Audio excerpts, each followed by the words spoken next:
Yemen থেকে ছোড়া একটি ব্যালিস্টিক ক্ষেপণাস্ত্র ইসরায়েলের প্রধান বিমানবন্দর বেন গুরিয়নে আঘাত হানে।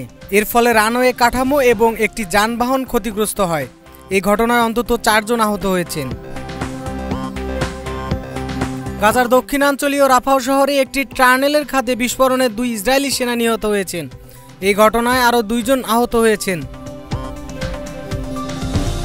দক্ষিণ আফ্রিকার গ্রামীণ এলাকায় রাতের বেলায় যাত্রীবাহী মিনিবাসের সঙ্গে একটি ট্রাকের সংঘর্ষে 15 জন নিহত হয়েছেন।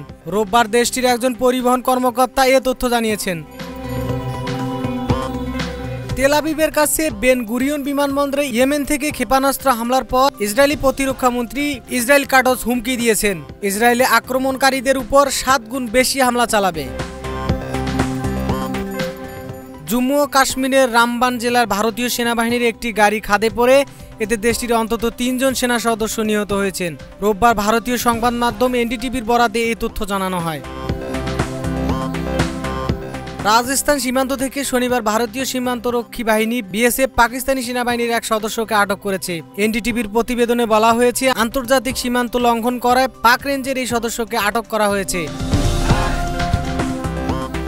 ওল্ড ফাঙ্গাক শহরের একটি হসপিটালে প্রাণঘাতী বিমান হামলায় অন্তত 7 জন নিহত হয়েছেন এবং আরও 20 জন আহত হয়েছেন। এই হামলায় শহরটির একমাত্র হাসপাতাল ও ফার্মেসি ধ্বংস হয়ে গিয়েছে। ভারতীয় পশ্চিমবঙ্গের উপকূলীয় রাজ্যের গোড়ার একটি মন্দিরের পদতলিত হয়ে কমপক্ষে 6 জন নিহত হয়েছেন। এই সময় কমপক্ষে 55 জন আহত হয়েছেন। ডেস্ক রিপোর্ট, এই সময় টিভি।